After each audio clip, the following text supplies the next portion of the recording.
İndi elə yorumlayırlar ki, bu qadını geri saldı da. Nobel mükafatı alırlar az qala bu kəşflə ki, qadın ana olduğu üçün geri düşdü.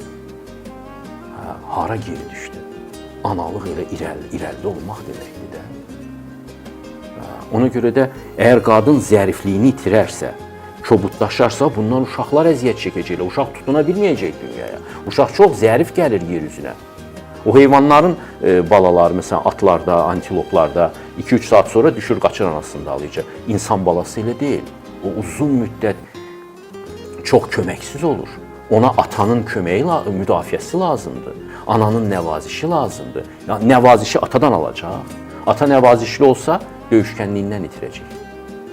Ata kobud olmalıdır mı tam? Yox. Atanın da nəvazişi içərindədir, çölündə sərtlikdir. Qadında tərsinədir. Çölü zəriflikdir, içərində sərtlik olmalıdır. O sərtlik bayaq dediyim namus məsələsi. Qətiyyətli olmalıdır. Bu baxımdan. Buna görə insan olaraq yer üzünə gəlmək, istər qadın olaraq, istər kişi olaraq, bunlar iki fərqli bir qəhrəmanlıq çeşidləridir. Nə cür dünyaya gəlsən, onu qəbul edib, onu daşımaq lazımdır.